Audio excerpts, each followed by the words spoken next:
కానీ ఇంకెవడన్నా కానీ everybody will have to face the criminal proceedings. It's a matter of time. ఇవాళ వాళ్ళ చేతిలో అధికారం ఉంది కాబట్టి డ్రామాలు ఆడుతుండొచ్చు, అడ్డమైన డాక్యుమెంట్లు సృష్టించి, ఫేక్ డాక్యుమెంట్లు సృష్టించి కోర్టులను మిస్లీడ్ చేస్తుండొచ్చు. కానీ ఎట్టి పరిస్థితుల్లో ఎవరిని వదిలిపెట్టేది ఉండదు.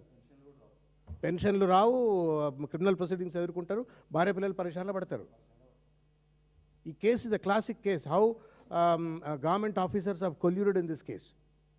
నాదర్గుల్ ల్యాండ్ విషయంలో మీరు సుప్రీంకోర్టులో ఇచ్చిన కౌంటర్ డాక్యుమెంట్లు చూడండి, హైకోర్టులో ఇచ్చిన డాక్యుమెంట్స్ చూడండి, ఈ రెండు కానీ కంపేర్ చేసి చూస్తే ఎంత దుర్మార్గంగా ప్రభుత్వం చేతిలో తోలుబొమ్మల లెక్క మనం అంటాం. Democracy is all about policy maker, policy executor, judiciary అని చెప్పని ఒక డిస్టింక్ట్ పిల్లర్స్ మీద డెమోక్రసీ బిల్ట్ అయింది. Bureaucrats have a responsibility to protect. తప్పు చేస్తే నాయకులు తప్పు చేస్తే బ్యూరోక్రాట్స్ చెప్పాలా, వాడు కూడా కాంప్రమైజ్ అయిపోతే. రియల్ ఎస్టేట్ దందా కోసం మాత్రమే ప్రభుత్వం నడుపుతున్నట్టుగా ఉంది ఇక్కడ. నేను ఒక చిన్న విషయం చెప్పి నేను ముగిస్తా.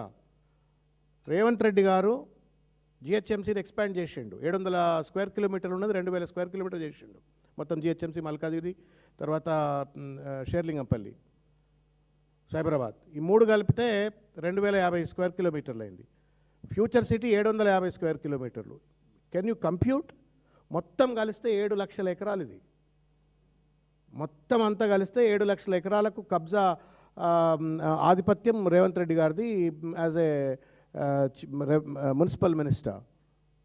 దానికి తోడు పొంగులేటి శ్రీనివాసరెడ్డి దోచుక తింటున్నారు కదా. లగచర్ల అదే, హెచ్సియు అదే, వేములకట్ట అదే, కూకట్పల్లి అదే, కుత్బుల్లాపూర్ అదే, మానసా హిల్స్ అదే, కోత్వాల్గూడ అదే, వట్టినాగులపల్లి అదే, నాదర్గుల్ అదే.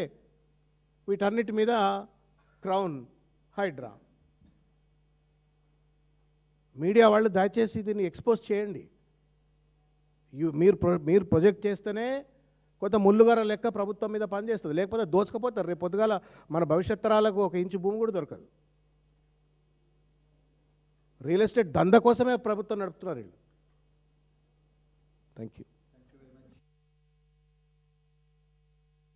చిల్లర ప్రభుత్వం ఇది.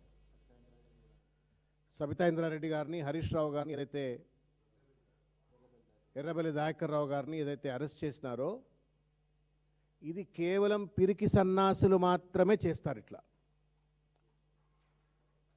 సత్యం బయటికి రావద్దు అని చెప్పని, నిజానిజాలు బయటికి వస్తే, రైతుల బాధలు బయటికి వస్తే